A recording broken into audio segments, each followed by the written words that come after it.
तो दोस्तों ये क्रिकेट का मौसम है और क्रिकेट के साथ साथ एक और चीज़ है जिसके बारे में बहुत ज़्यादा बातें हो रही हैं जब से आईपीएल चल रहा है। एंड आई फील लाइक वो चीज़ सेक्स की तरह है। एवरीवन डज इट, पर कोई एडमिट नहीं करना चाहता और सब बुराई करते हैं एज इफ पता नहीं कितनी गंदी चीज़ है। I am talking about fantasy apps like dream 11। मुझे इन चीज़ों के बारे में ज़्यादा जानकारी नहीं थी इस आईपीएल से पहले, क्योंकि इसके अराउंड इतनी ज़्यादा नेगेटिविटी फैला दी गई थी। मुझे लगता था कि ये बहुत बेकार चीज़ है, सट्टा है, जुआ है, गंदी चीज़ है, इमोरल है, तुम बर्बाद हो जाओगे, लुट जाओगे। आउट ऑफ क्यूरियोसिटी मैंने यूज़ करा एंड आई रियलाइज्ड कि ऑफ कोर्स इसकी अपने ड्रॉबैक्स हैं जैसे हर चीज़ के होते हैं, पर क्योंकि इसका कोई पॉजिटिव साइड इंटरनेट में नहीं दिखाना चाह रहा, मैं चाहता हूँ कि आप सबको बताऊँ और ये वीडियो ही उस बारे में है। तो मैं बहुत ही पॉइंट टू पॉइंट चलूँगा और मुझे इस ऐप्स के बारे में, जो फैंटेसी ऐप्स इनको कहते हैं, मेरे क्या टेक्स हैं। फर्स्टली मैं पॉजिटिव्स में स्टार्ट करूंगा और फिर नेगेटिव्स में भी जाएंगे ऑफ कोर्स। तो स्टार्ट करते हैं। पहला पॉइंट, मैंने एक मेजर क्रिटिसिज्म देखा है मोस्टली हर वीडियो में, जो कि ड्रीम 11 जैसे ऐप्स के लिए होता है, वो ये है कि जो मेजॉरिटी ऑफ मनी है वो कमीशन के रूप में ये ऐप्स ले लेते हैं। माई पॉइंट इज़, मैं आपको ऊबर का एग्जाम्पल देता हूँ। वो आपको एक प्लेटफॉर्म प्रोवाइड कर रहा है अपने ऐप के थ्रू, जिसके पीछे कितने बैकएंड में इंजीनियर्स लगते हैं, कॉल सेंटर लगता है, कस्टमर सपोर्ट है, वो सब मिलजुल के आप अपने फ़ोन में क्लिक करते हो, यू हैव अ कार जो आपके घर के बाहर खड़ी हो जाती है। सोचो वो कैब वाला जब आपको बोलता है कि भैया अपना राइड कैंसिल कर दो और मैं आपको इससे कम पैसे में ले जाऊँगा, तो क्या ये अनफेयर नहीं है? एक कंपनी जिसने पूरा प्लेटफॉर्म बना दिया, क्या वो डिज़र्व नहीं करते कमीशन? तो अगर ड्रीम 11 जैसे ऐप्स जिन्होंने एक प्लेटफॉर्म बनाया है जहाँ पे आप जाके अपने स्किल के थ्रू, या चलो जुआई बोल देता हूँ, आप जीतते हो कुछ, so they deserve a cut, right? एक कैपिटलिस्टिक इकोनॉमी में हम रहते हैं एंड आई थिंक इसमें कोई बुराई मुझे फील नहीं होती as long as other people are not winning. वो अपना शेयर तो लेंगे।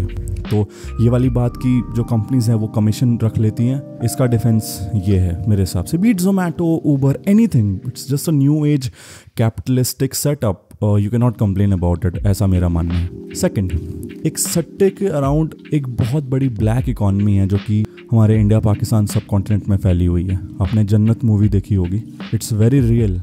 हम में से कितने लोग ऐसे लोगों को जानते हैं बहुत ही बड़े लेवल में सट्टा खेलते हैं, बिकॉज वो जो सट्टा है वो अनअकाउंटेड है, वो लीगल नहीं है। जो उसकी अर्निंग है वो ब्लैक मार्केट में जा सकती है, उसके थ्रू टेररिस्ट गन्स खरीद सकते हैं, इलीगल परचेजेस कर सकते हैं। अब आप बताओ वो चीज़ बुरी है या फिर ये ऐप्स जो कि सरकार की नज़रों में है? 30% टैक्स गवर्नमेंट खुद लेती है, तो एक तो पूरा गवर्नमेंट का सर्वेलेंस रहता है कि वो पैसा कहाँ जा रहा है, किसके पास जा रहा है, कहाँ से जा रहा है। डोंट यू थिंक ये बहुत बेहतर है instead of this black economy जो कि हमेशा से इंडिया में होती आई है? बेटिंग इंडिया में होती ही नहीं है। इट्स लाइक सेइंग कि इंडिया में प्रोस्टिट्यूशन नहीं होता है, दोनों होते हैं। एंड इट्स हाई टाइम कि आप उनको लीगल करो ताकि आप उनके अकाउंटेबिलिटी, उनका टैक्सेशन और इवेंचुअली उनमें जो लोग इन्वॉल्व हैं उनको बेटरमेंट के लिए आप आगे बढ़ाओ।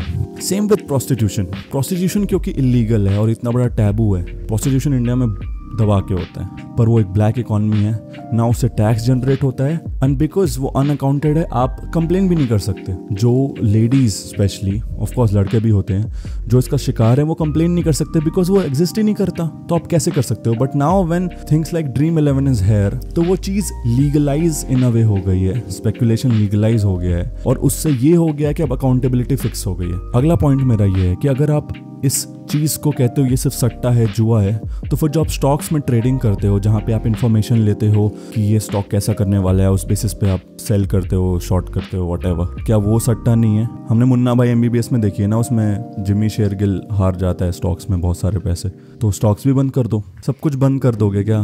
This uncle mentality, this uncle specifically Indian सब कॉन्टिनेंटल मेंटालिटी, जहाँ पे हम अपनी मोरालिटी को सब पे थोपना चाहते हैं कि क्योंकि हमें लगता है ये जुआ है, हम किसी को नहीं खेलने देंगे, हम लोगों को शेम करेंगे, उनको डिफेम करेंगे। क्यों अंकल? आपको नहीं करना है, आप मत करो, but if someone wants to do it, let them do. It's not just about fantasy apps man, just breathe. जिसको जो करना है उसको वो करने की आज़ादी होनी चाहिए, एज लॉन्ग एज वो आपके नाक में नहीं उंगली कर रहा या कहीं और भी, डिपेंड्स।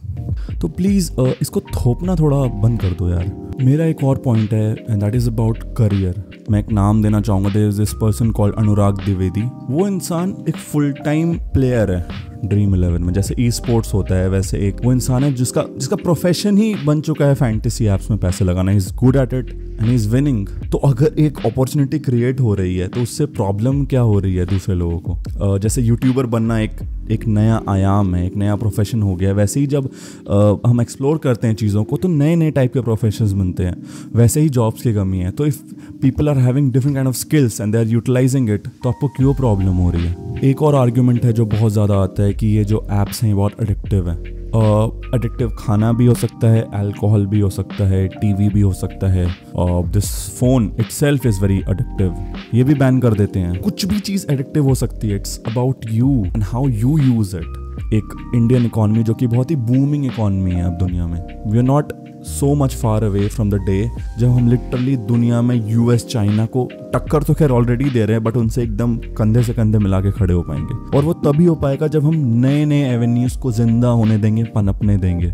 और अगर हम ऐसे चीज़ों को मॉरल पुलिसिंग करने देंगे और रोक देंगे तो बस वही इंजीनियर, डॉक्टर और फ्रस्ट्रेटेड जनता पैदा होगी। तो आई फील लाइक इसको रोकना बहुत ज़रूरी है। अब थोड़ा नेगेटिव एस्पेक्ट्स में चलते हैं। पहले चीज़, इसमें पैसे लगाते हैं लोग, डुबाते भी हैं। फॉर एग्जाम्पल मेरे कैब ड्राइवर है, उन्होंने अपनी बीवी के गहने बेच दिए ड्रीम 11 में पैसे लगाने के लिए एंड ही लॉस्ट इट। ये भी एग्जाम्पल्स हैं, इससे भी डिनाई नहीं किया जा सकता। But the thing is that, मैंने बताया जैसे स्टॉक मार्केट है या फिर शराब ही है, किसी चीज़ में भी वो डिस्क्रिप्शन तो आपका खुद का होना चाहिए।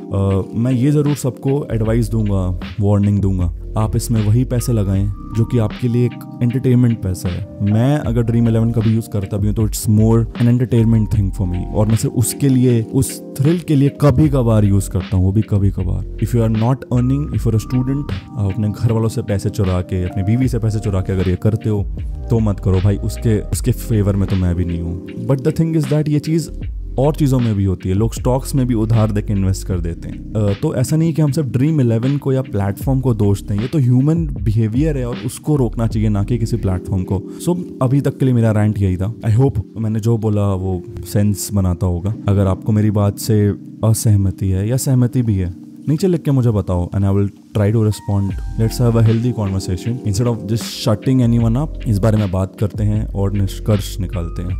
दुनिया बदल रही है, लोग बदल रहे हैं, सोच बदल रही है। हम अडेप्ट नहीं करेंगे चीज़ों को साथ और चीज़ों के साथ नहीं चलना शुरू करेंगे तो हम बहुत पीछे रह जाएंगे, हमारा समाज बहुत पीछे रह जाएगा और देश बहुत पीछे रह जाएगा। इसी के साथ अभी मैं निकलता हूँ, अगली बार मिलते हैं, बाय।